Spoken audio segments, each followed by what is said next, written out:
Well, come along in. That is some door. Solid oak, I imagine.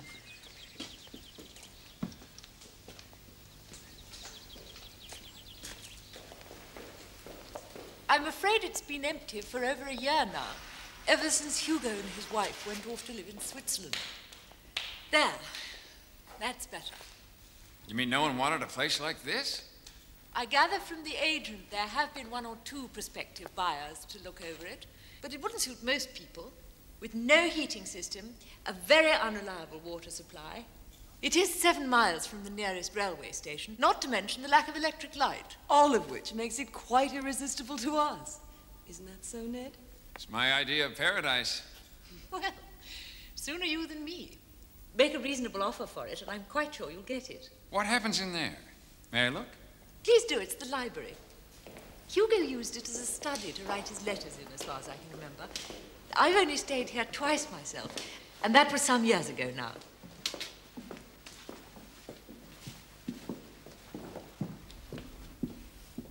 Here's my place of work, just waiting for me. Ned's planning to write a book as soon as we get settled. A novel?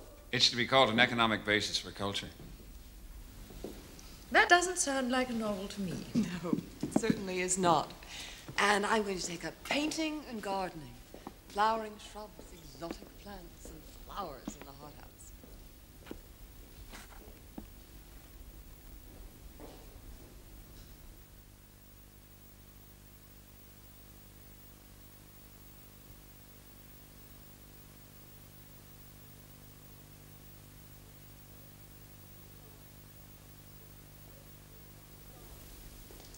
Old Cooper, the gardener, lives in the village. I expect you'll be wanting to take him on if you come here. I'd certainly like to. He's 72. But he did keep the place tidy. It'll be somewhat neglected out there now, of course. Especially the greenhouses. Barbara went in for orchids and gardenias, you know. She hated leaving here. But it was poor Hugo's lungs. He needed the mountain air. This is the drawing room.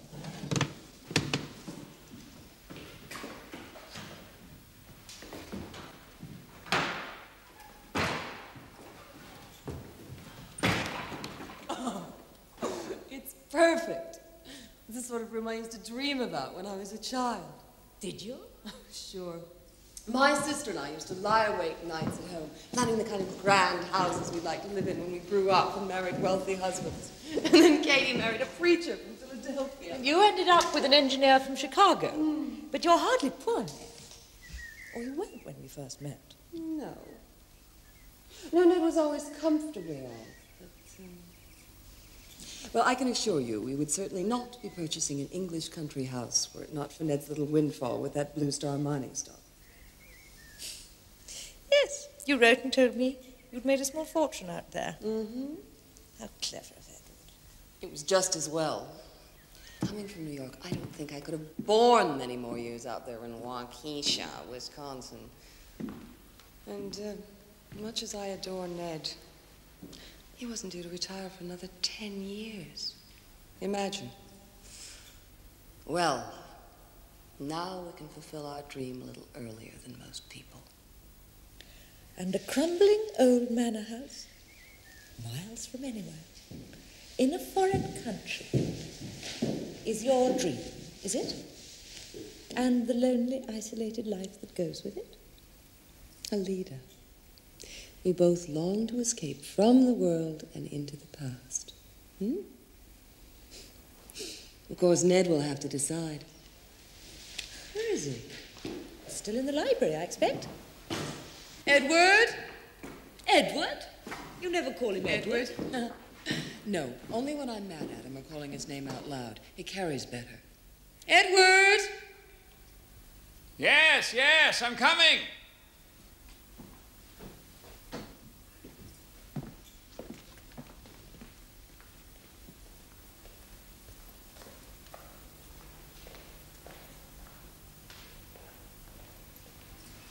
We're in here. This is the drawing room. What do you think? Why, this is a truly magnificent room. Whew. Well, I suppose you could make it reasonably comfortable with some furniture and lamps and a rug or two. Comfortable? Listen, if I'm too comfortable here, I won't be living in a genuine Elizabethan manor. Don't you agree, Mary? Absolutely. Old houses demand an austere life. I want it all for real. Cold water or no water, drafts, creaking staircases, cockroaches, bats, and a ghost. The Cotswolds are full of ghosts, you know. Maybe, but I don't want to have to drive 10 miles to see someone else's ghost. I want one of my own right here on the premises. Is there a ghost at Ling? Yes. There is. Fine. When do we get to see him? Or is it a her? Or an it. Well, according to Hugo, the people round here say there is a ghost at Ling Manor, but you'll never know it. Never know it. How come? Well, they say the people who have seen it say they never know they've seen it until a long time afterward. Afterward? How strange. Well, that's what they say. But don't ghosts take on some shape or form that gets passed on from generation to generation? You know, an old woman with no head, or a crazy child, or something you can recognize when you see it. How's it managed to preserve its incognito? Don't ask me, but it has. And then suddenly, long afterward, one says to oneself, that was it? I suppose so. One just has to wait. Oh, hang waiting. Life's too short for a ghost to be enjoyed only in retrospect. Can't we do better than that? You'd better ask Hugo to reduce the price for a retrospective rather than a present ghost. Would you like to see upstairs? Certainly, you lead the way. But leave us time to catch that train back to London. Of course. Now, if you do decide to buy, when will you be taking up residence? Well, we'd like to be settled in by Christmas, wouldn't we, Ned? Yes, just as soon as we can get through the legalities, we'll be moving in. Early fall, I guess. Oh, so you have decided? This is the house for me. I am glad. Hugo will be soon.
I'm way up the ladder, dear. Is it important? I don't know. I'd like you to come,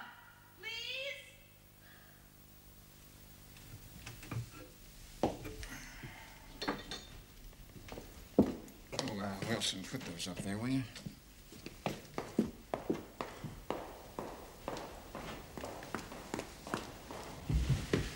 What happened? Did you find the ghost? No, but something just a little bit thrilling. Over here.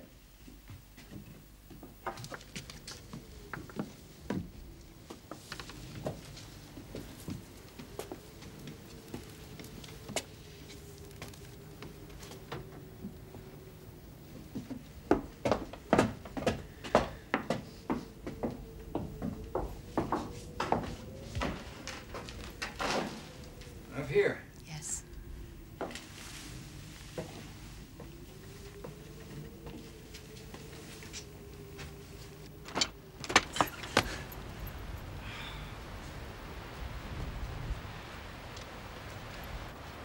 Come and look at the view. Oh.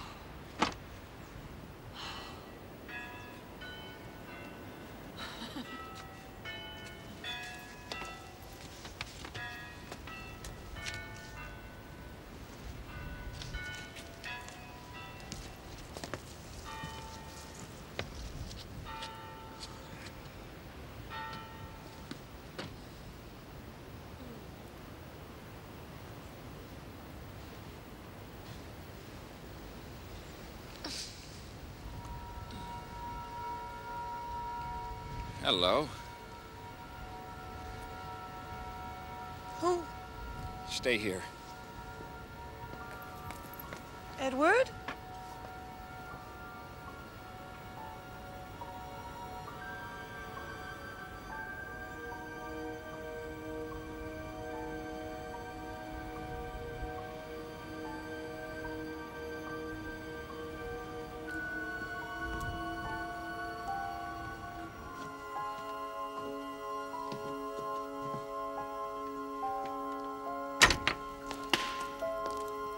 Ned?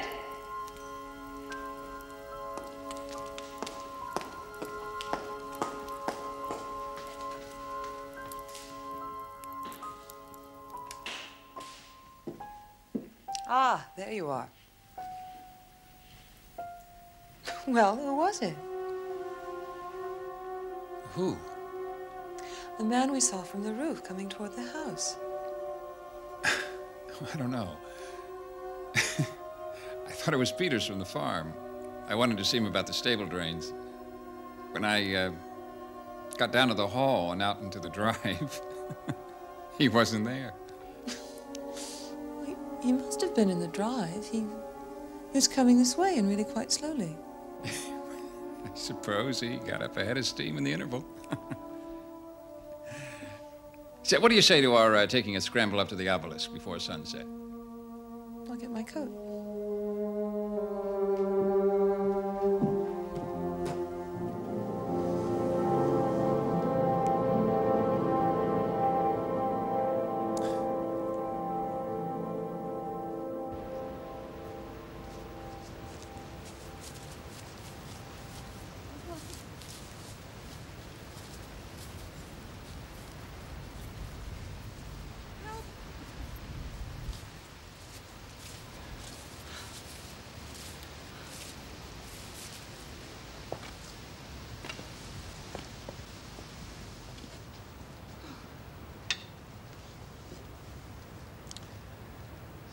You know, Mary, they're lucky people, these English.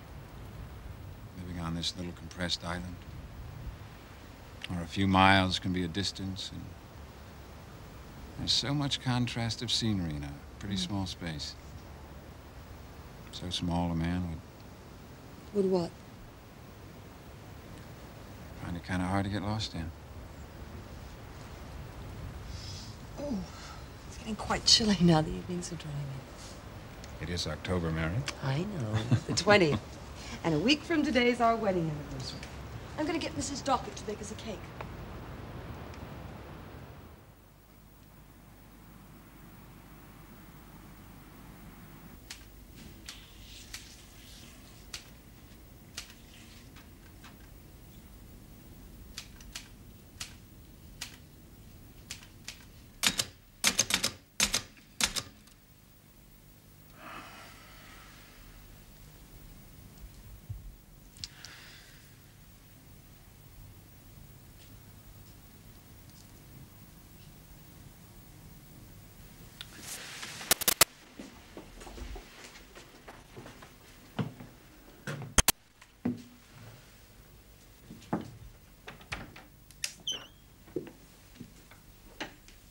Excuse me, sir. Just to close the curtains. No, leave them, Trimble. I'll do it later. Shall I bring the lamps? Not yet. Not while there's still daylight left. Very good, sir.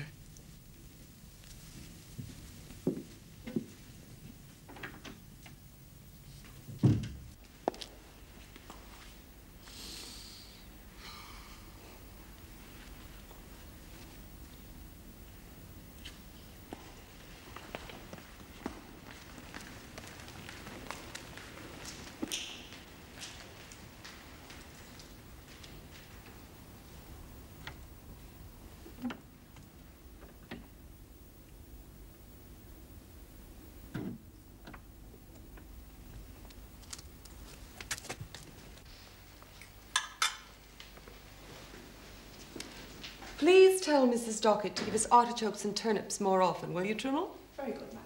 There are plenty in the kitchen garden, and Mr. Boyne is very fond of root vegetables. Yes, madam. How's your book progressing? Just fine, thanks. I wondered because... Because? Well, I wondered if your book might be giving you some trouble. None at all. I finished the 3rd chapter this morning. I see. You're feeling quite well, aren't you, dear? Why not? Well, I was wondering if the climate here might not suit you after all. Do I look sick? No! No. In fact, you may have gained a little weight. You've got good color in your cheeks. Well,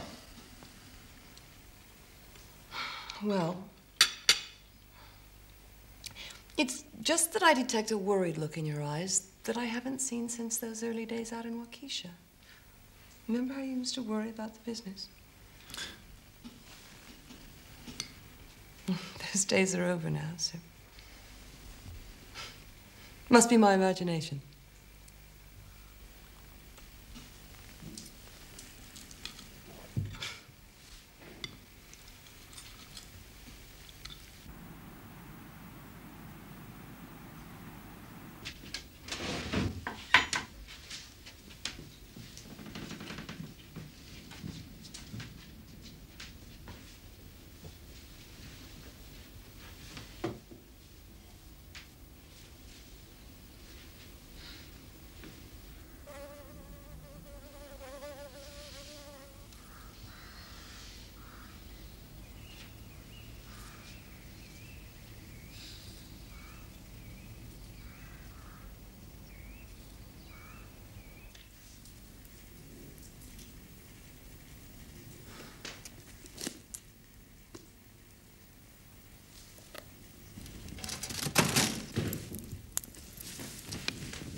Trimble, we'll have tea in the library. Oh, certainly, madam. I have the newspaper and the afternoon post. Oh, good. Bring me my spectacles, will you, Trimble? They're on the mantelpiece in the drawing room. Very good. It really is absurd that I never can remember. Remember what? That when one sees the Ling Manor ghost, one never knows it. Do you think you'd seen it? Yes, for a moment. But it was only you. I suppose I was trying to see it. What, me, just now? Yes. Really, my dear, you better give up looking for it if that's the best you can do.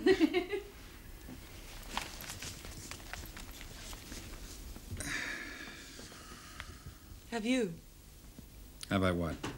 given up trying to see the ghost? I've never tried. I suppose there's really no point in trying to see the ghost, is there? Since one can't be sure till so long afterward. Have you any idea how long afterward? No, none. Have you?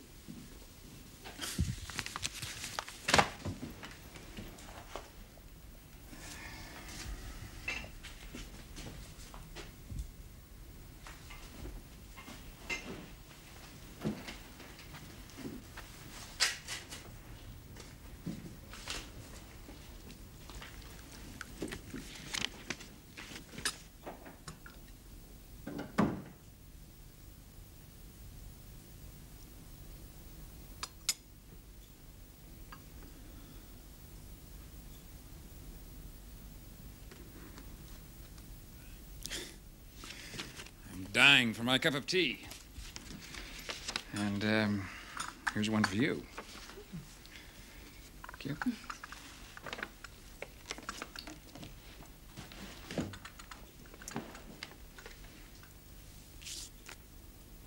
From Milwaukee.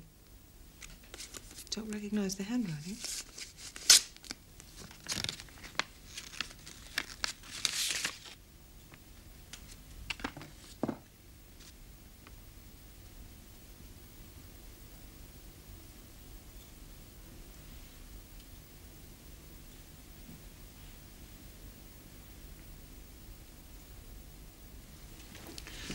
Ned, what is this? What does it mean?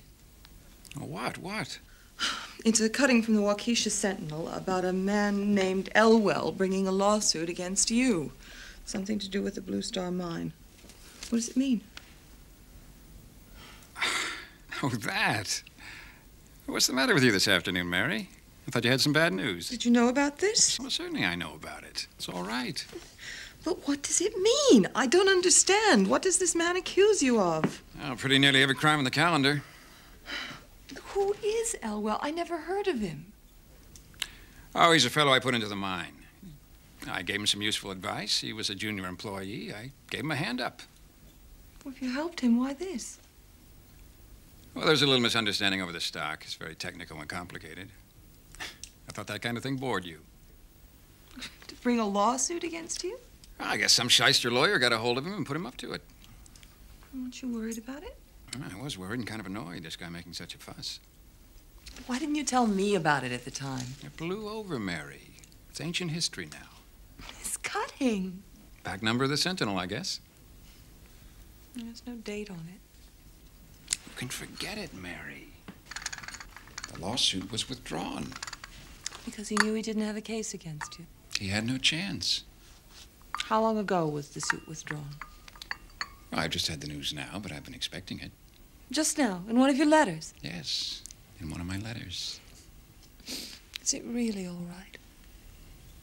You can take my word for it, dear. It was never righter.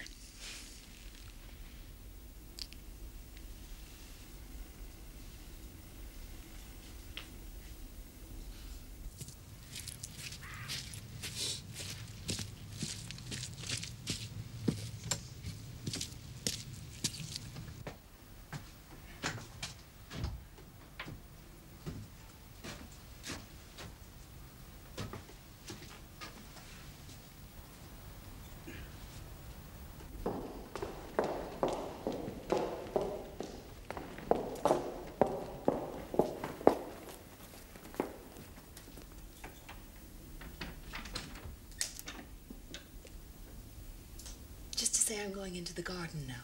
Fine. I've ordered luncheon for 1 o'clock. Good.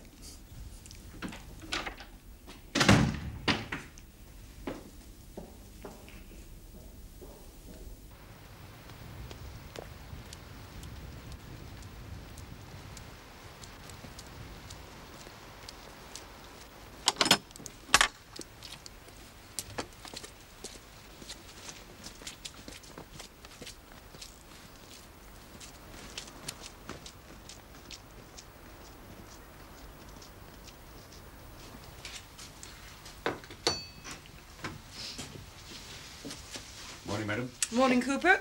When are we expecting this man from Gloucester? Mr. Boyd reckoned he'd come on the 11.5 to Anderford.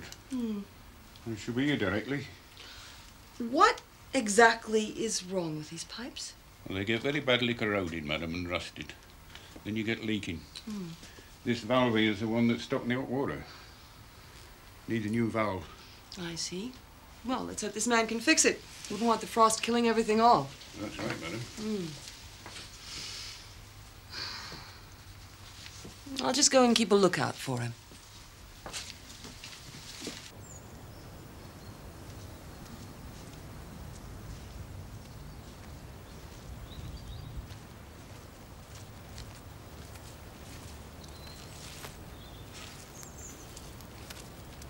Oh, I didn't see you. Excuse me.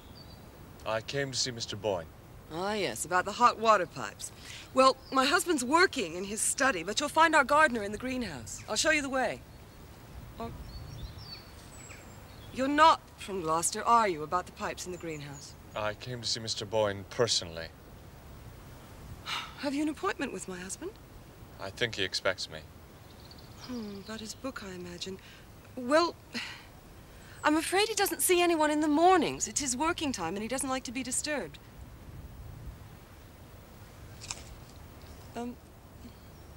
May I ask, have you come a long way? Yes, I have come a long way. Well, then I'm sure he'll make an exception. If you go in by the front entrance, you'll find him in the library. It's the first door on the left. Thank you. Excuse me if I don't come with you, but I am waiting for someone from Gloucester.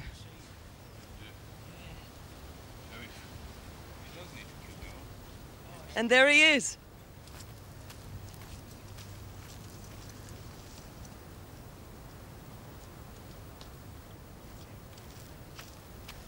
There. That should solve your problem, madam.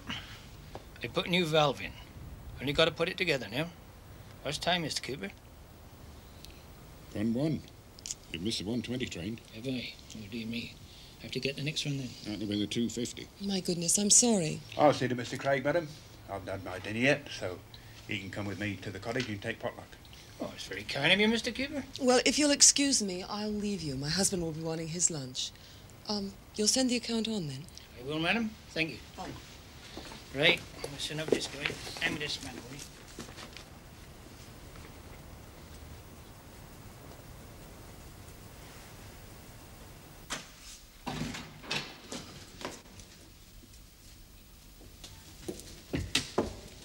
I'm sorry, dear. You're starving. Ned?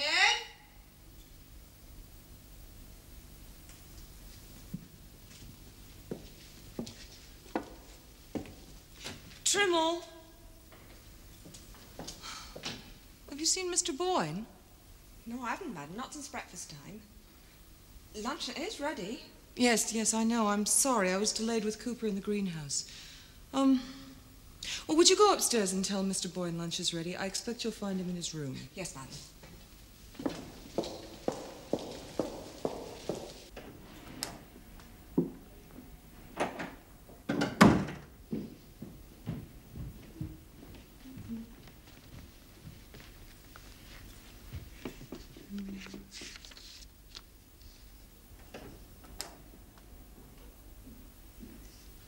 Mr. Boyne's not upstairs, madam. You sure? Quite sure, madam. He hasn't left any message. As far as I know. Well, then he must have gone out somewhere and forgotten the time. Yes, madam. Perhaps taking that gentleman who came to see him. Shall I serve lunch, madam? Yes. I'd better start. There's no point in waiting. Yes, madam.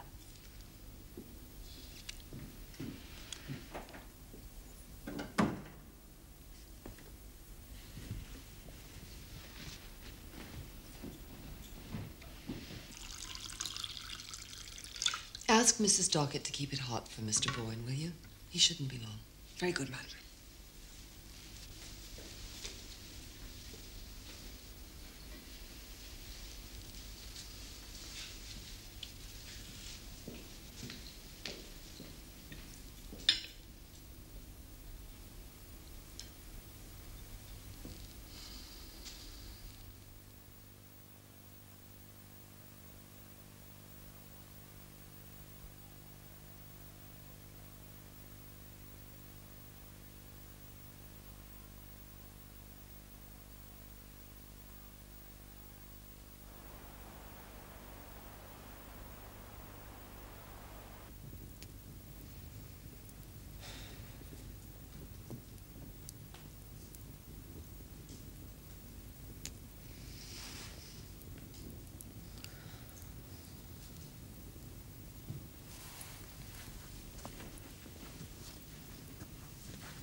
Excuse me, madam. Yes, Trimble?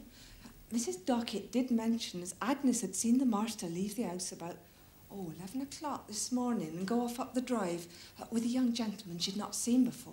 Why didn't you tell me that at lunchtime? Agnes has only just said, madam. I see. Very well. Then send Agnes to me at once. Yes, madam.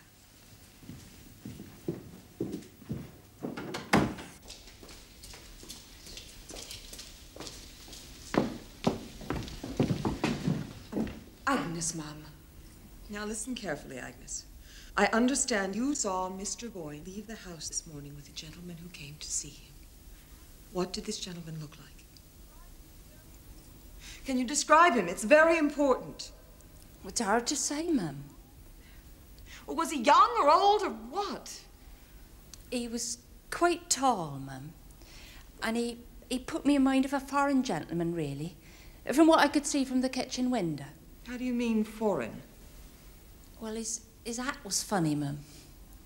And he wasn't like, well, other gentlemen I've seen round these parts. He was different. Different?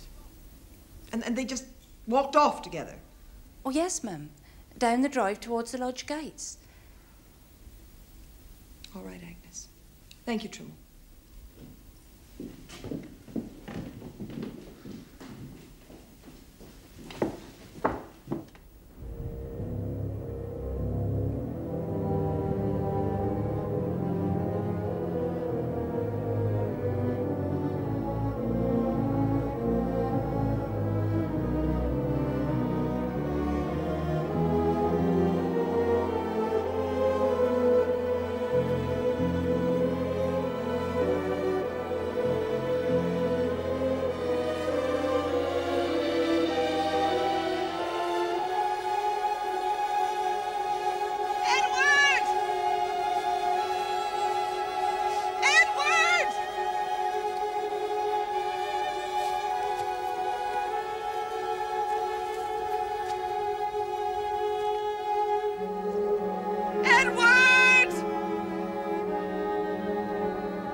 I was worried, madam. I didn't know where you'd gone. Is Mr. Boyne back yet? Not a sign of him, madam. And none of the servants have seen him either. I've asked them all, and Wilson. I see. Thank you. Didn't you want your tea, then? No, that's all right. You take the tray. I'm going into the library.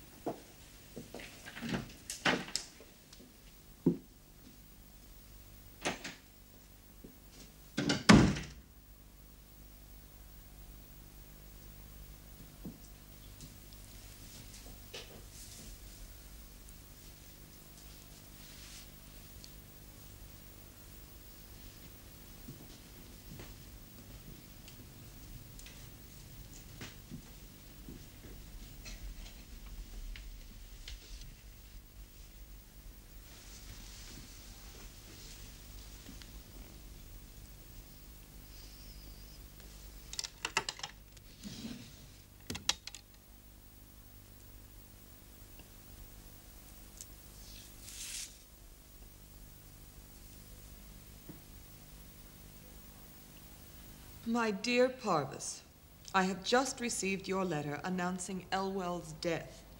And while I suppose there is no further risk of trouble, it might be safer. And that's as far as he got. I can only presume that this young gentleman who came to call walked into the library at that moment and interrupted him. That would seem to be the case, ma'am. And you think this letter might throw some light on your husband's disappearance? It's possible, but the case had been dropped. My husband said it had. I imagine Mr. Parvis to be someone who he knew out in Waukesha, Wisconsin, who was aware of the trouble he'd had with this Mr. Elwell. Well, ma'am, we put out the alarms as wide as possible. notified all local police stations, neighboring county constabularies, and informed station masters all along the railway line. I see. They've all had a description of your husband and instructions to look out for the gentleman, on his own or accompanied by a younger man answering your description of the individual who called on him the morning he went missing. And that's about all we can do for the present, ma'am. I understand. We'll get out posters, of course, as soon as you can let me have a photograph. Yes, I've got one for you.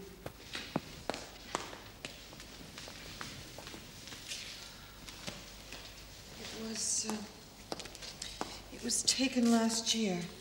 Ah, that should be a help. Thank you, ma'am. We'll have that enlarged and printed up. As I say, it's a bit early yet to call in Scotland Yard. Not until we've completed all possible investigations locally. But it may come to that. Yes, thank you. I'm sure you'll do your best. We shall, ma'am.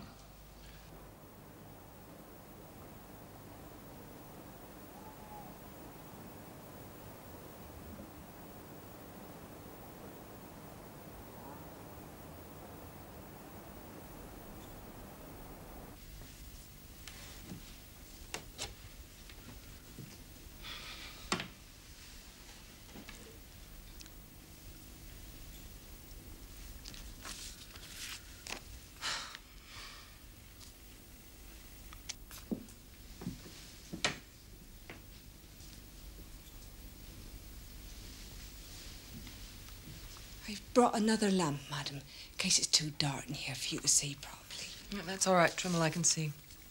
Oh, well, I'll put it down here then.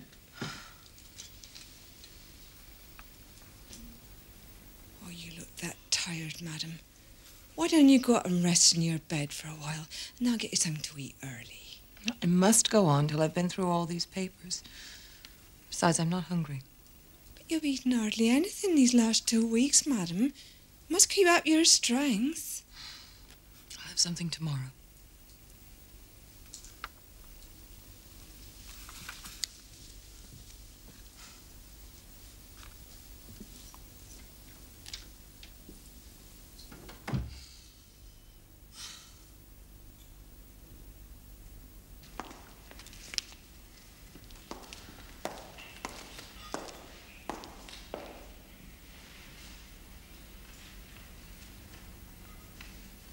Am unable to suggest what might have been the content of your husband's unfinished letter to me, having no detailed knowledge of the lawsuit brought against him by Mr. Elwell beyond the bare facts as reported in the Waukesha Sentinel. Regret I am unable to assist you further in this matter. Your obedient servant, Harold Parvis.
See what I've found. You mean no one wanted a place like this?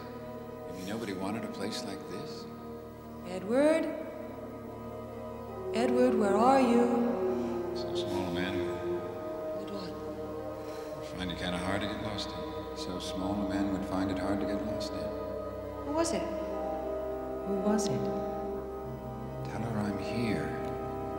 Tell her I'm here. Tell her I'm here. Tell her I'm here.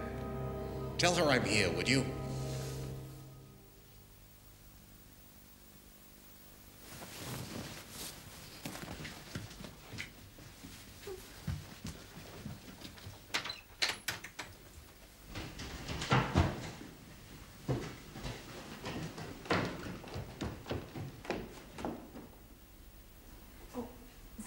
gentleman has called to see you, madam. Mrs. Boyne, Harold Parvis from Waukesha, Wisconsin.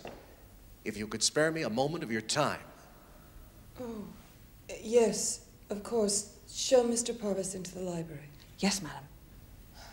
Excuse me, I shan't be a moment. Will you come this way, please? I don't say it wasn't straight, and yet I don't say it was straight. It was business.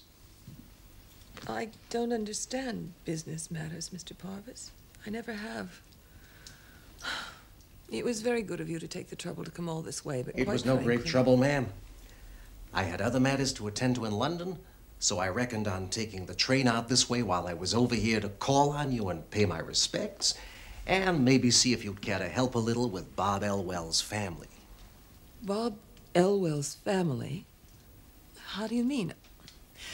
I know my husband was writing you a letter about the Elwell case when he disappeared. You are aware of the situation regarding the Elwell family at the present time. No, I know nothing about them. Please tell me. But surely, the little matter of the Blue Star mining stock. I know my husband bought Blue Star stock and made a great deal of money and put this Mr. Elwell into it. Ned told me all that. But then Mr. Elwell, for some reason, decided to sue my husband. Your husband sold out and took the profit on his stock. He knew the shares were overpriced and that an adverse engineer's report was on the way. Well, that was very wise of him then, wasn't it, to sell out? Sure, but he never warned Bob Elwell to get out, and the poor man lost his shirt. Now, seeing Bob had put Mr. Boyne onto the project in the first place... Oh, no. Surely it was the other way around. I'm sorry, but I have to contradict that, ma'am. Are you accusing my husband of doing something dishonorable? Not doing so much as failing to do. Failure to warn his junior colleague in the firm that the Blue Star stock was going to fall. He withheld the knowledge from Elwell. You see, Bob Elwell had borrowed every dollar to buy that stock. That's why he felt so bitter against Mr. Boyne. And who's to blame the guy? It's the reason why he brought the lawsuit. On the other hand, Mr. Elwell's lawyers must have advised him to drop the case, didn't they? Sure. So there can't have been any question of illegal action by my husband. Bob's lawyers knew he didn't have much of a case in law. In fact, it was when they told him so that he shot himself. What did you say? He took his own life, Mrs. Boyne, because he had no more money and a mighty large debt. To be precise, the poor guy made 2 attempts at suicide, wounded himself the first time, and finally killed himself a couple of months later. If you knew all this, why did you say in your cable that you didn't understand my husband's unfinished letter to you? The case was closed. Elwell was dead. It didn't seem to me that telling you all the details would help you to find your husband. Then why are you telling me now? Well, first of all, I figured you'd know more about the Blue Star mine stock than you seem to. Second, there's been a lot of talk lately in the Milwaukee and Waukesha newspapers about the bad state of Bob Elwell's family.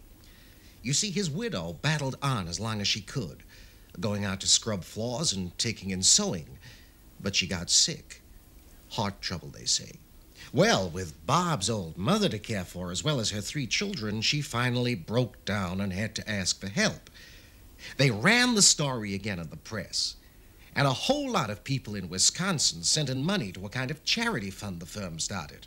Your husband's old firm, Mrs. Boyne. Yes. You see, Bob Elwell was a very well-liked guy, and a heck of a lot of well-to-do folk, both in Milwaukee and Waukesha, subscribed to help his widow and kids. So I figured maybe you might care to, I have the cutting from the Waukesha Sentinel right here. It's a little sensational, of course, but I guess you better look it over.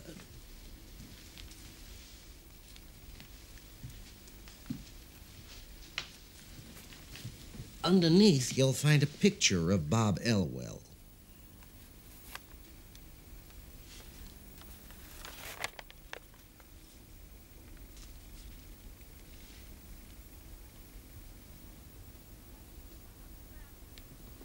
This is the man.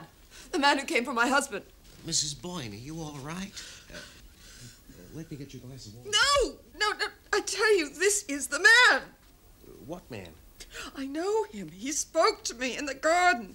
This is the man who came here to see my husband on the day he went away. It can't have been Mrs. Boyne. That's Robert Elwell. This is the very same man. I can remember his face. But that's not possible, Mrs. Boyne. Bob Elwell was dead by then. The man who came to me in the garden and asked for my husband was this man. There is absolutely no possible doubt. It can't have been. It is.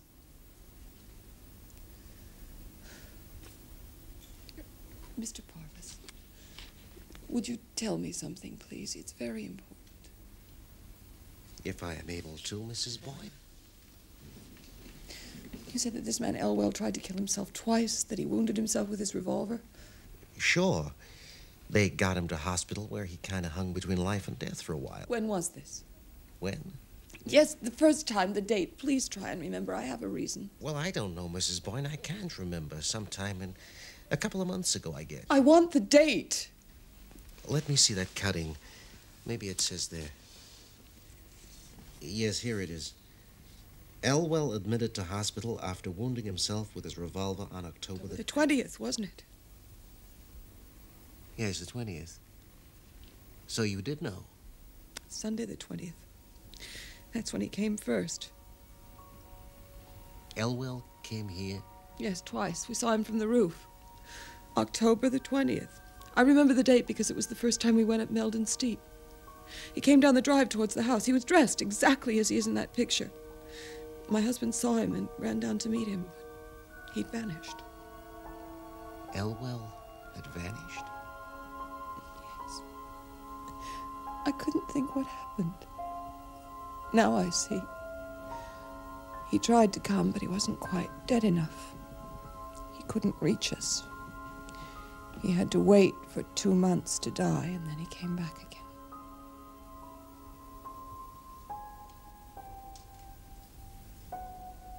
And I sent him here, to this room,